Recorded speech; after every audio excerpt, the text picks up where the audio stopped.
Hey everyone, today we're talking about those essential comma rules for the ACT and SAT that students need to know. Let's get right to it. So what are commas? Well, they're one of the most common punctuation marks after the period. They're probably one of the first punctuation marks that you started to learn as a student in language arts. They're extremely versatile, so there's so many different ways to use commas. There are so many ways, in fact, that that's part of what makes them so hard to master. So in short, a comma creates a pause or a separation between words and phrases. Let's talk about some of the comma rules you may already know. Like we just said, put a comma where there should be a pause or a breath. This is probably one of the first ways that comma rules are explained to you.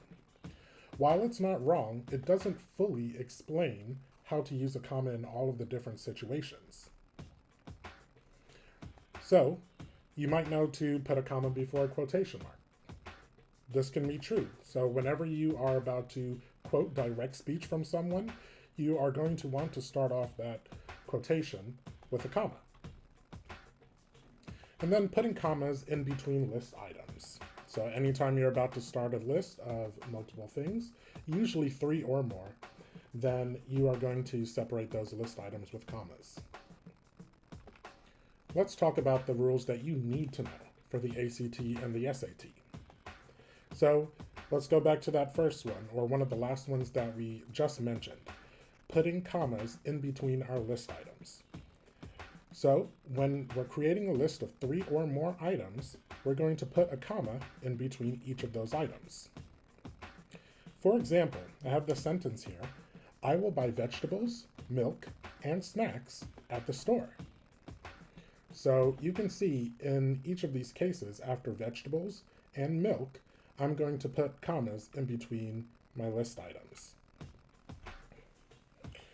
Or, like the sentence we have here, we invited the dogs, Caitlin and Jake. Now, this is one of the examples that I wanted to bring to your attention, because you will see sometimes where a comma is not left after the last word, or really the second to last list item in your list. And while this is correct, it sometimes can create a little bit of confusion. In the first sentence that we had there, we invited the dogs, Caitlin and Jake. It kind of makes it seem like Caitlin and Jake are the names of the dogs. If we wanted to specify that Caitlin and Jake are instead humans that came along with the dogs, it would make more sense to put commas after every single one of these list items. For the SAT and the ACT, this is typically what you need to do. Make sure to put commas after every item in your list. This leads us to comma rule number 2. We're going to want to use our commas with conjunctions. So we use a comma before a conjunction to combine 2 independent clauses. That means complete sentences. So what makes a complete sentence? In short, subject and a verb. That's all you need. So take these sentences, for example. He runs and he jumps. In this case, he runs is a complete sentence. He is our subject and runs is our verb. In the second independent clause, he jumps, we also have a complete sentence. Therefore, when we want to combine these two with one of our conjunctions, we need to put a comma before the and. In the second sentence, he runs and jumps, we can't put a comma because we do not have 2 independent clauses. So he runs has a subject and a verb, but jumps is only a verb. So this sentence does not deserve a comma. In another sentence, Michael studied a lot, so he passed the test. So here we have another set of independent clauses. Michael studied a lot. Michael is our subject and studied is our verb. He, in this case, is our subject for the second independent clause, and passed is our verb. He passed the test is our independent clause. So we need to put a comma before that so. So when it comes to figuring out which conjunctions need to have a comma before them, think about the fanboys. What are they? Well, they're the conjunctions for, and, nor, but, or, yet, and so. Fanboys. Comma rule number 3. Use them with non-essential phrases. So this is actually multiple different rules that have been compressed into one. We're going to simplify things a little bit by talking about them as non-essential phrases. So what that means is that commas should separate any extra information from the main sentence. So what exactly is that extra information? Well, it's information that's not necessary to understand the full meaning of the sentence. It could be useful and it could add some context, but it's not necessary. So like we said before, a sentence just needs a subject and a verb. Anything else could potentially be extra. Some of the things that typically are still considered to be a part of the main sentence include direct objects as well as prepositional phrases. And those non-essential phrases can appear anywhere within the sentence, whether it's the beginning, the middle, or the end. So let's talk about some examples. On her way to the store, Kim saw her friend. So this is an example of an introductory clause. The main sentence here is Kim saw her friend. That's all that we need because that's the main idea that is being communicated. On her way to the store is extra information. While it's helpful for us to know when this is happening or the context in which Kim is seeing her friend, the main idea is that Kim is seeing her friend. In this sentence, Aubrey met her friend, Sarah, at the library. So Aubrey is meeting her friend. In this case, Sarah, while it's useful to know her name, is extra information because the main focus is on Aubrey meeting a friend. In this sentence, we have another piece of extra information as Nick is visiting the park on his day off.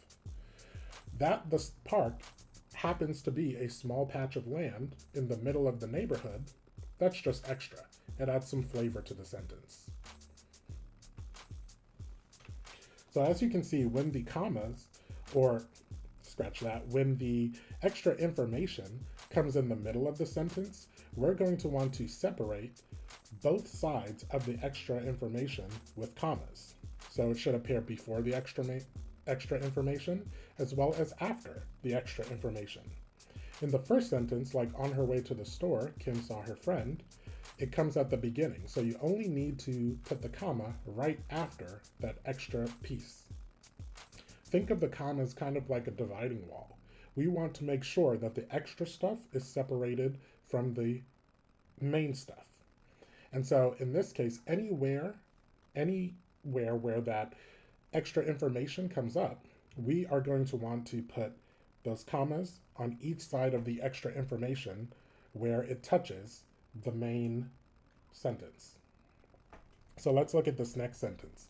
Tom cherished the gift, which was from his sister, and kept it with him at all times. Again, that the gift is from his sister is a little bit extra.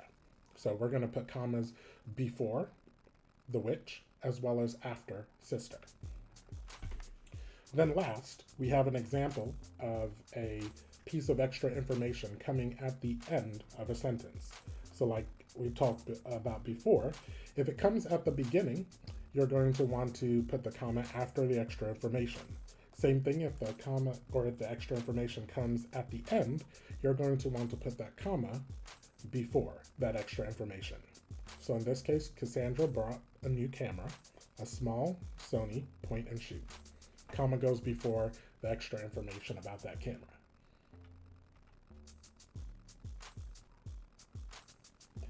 Rule number 4, coordinate adjectives. So we're going to add a comma to a list of 2 or more adjectives describing a noun.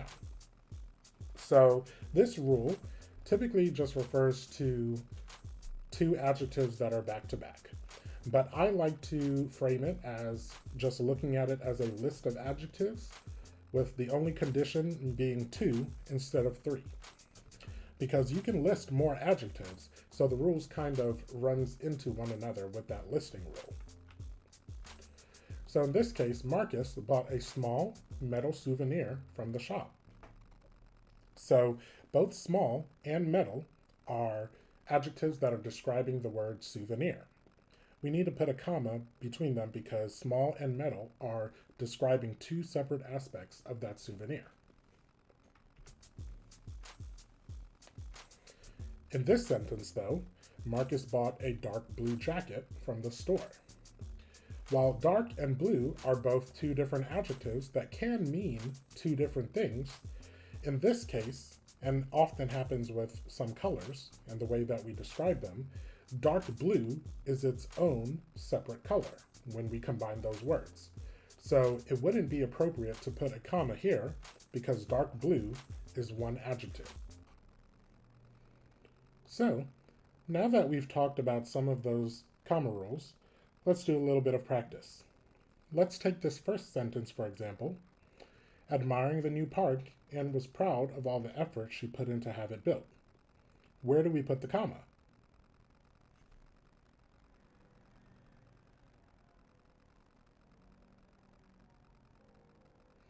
Well, in this sentence, admiring the new park is an introductory phrase. So we're going to put that comma after the word park. Keep in mind that all of these examples don't necessarily need commas, but let's talk about where we need to put them if they do. So let's take the second sentence. Michaela gave her friend Tommy a gift, but he regifted it. Does it need a comma?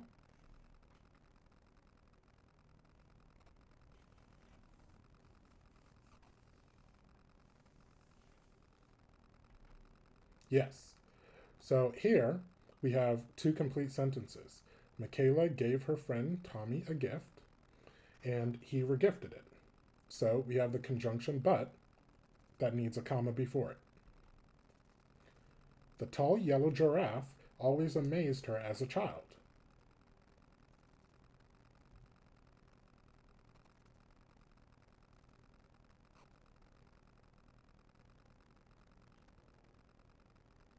So yes, in this case, tall and yellow are both adjectives describing the word giraffe.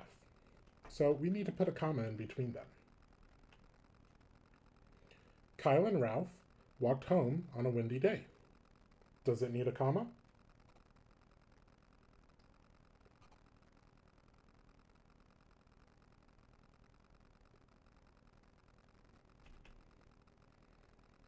In this case, no. We have a compound subject, Kyle and Ralph, but Kyle is not its own complete sentence, so there's no need for a comma before that and. Passing by the store, Donatello noticed the line to get in wrapped around the block.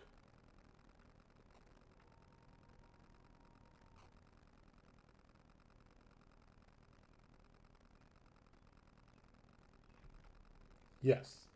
So in this case, passing by the store is an introductory clause, so we're going to put a comma after it.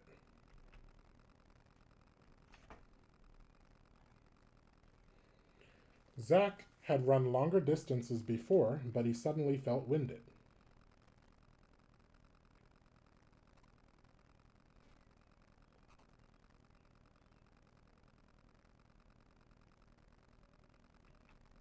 Yes.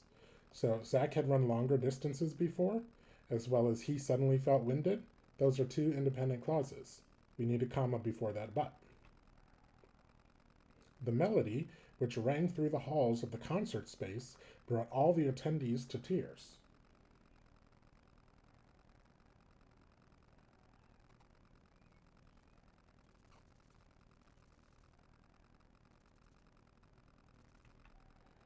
Yes. So in this case, we have some extra information that's right in the middle of the sentence. The true main sentence is the melody brought all the attendees to tears. The melody brought all the attendees to tears. So In this case, we need to put a comma before the which, as well as after the word space. Carl ran home and turned on the TV.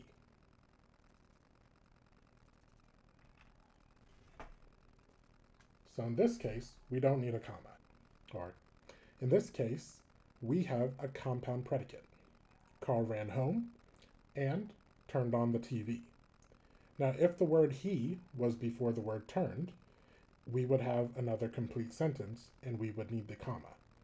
But in this case, without that subject, we don't.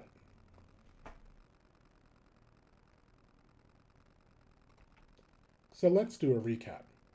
Rule number 1 was that we use a comma when creating a list of 3 or more items. Rule number 2 was to use a comma before a conjunction to combine 2 independent clauses. Number 3 was that commas should separate that extra information from the main sentence. And rule number 4 was to add a comma to a list of 2 or more adjectives that describe the noun. So now that you've learned a bit more about the various comma rules, you'll want to put that knowledge to practice. Well, I've got just the solution for you. Strive Academics offers a wide variety of resources for practicing grammar, reading, and many other subjects. Check out our store at striveacademics.com/worksheets to find a variety of worksheets, games, courses, and other resources for practicing a variety of subjects. We've got the resources to help you understand those tough concepts that you need to succeed.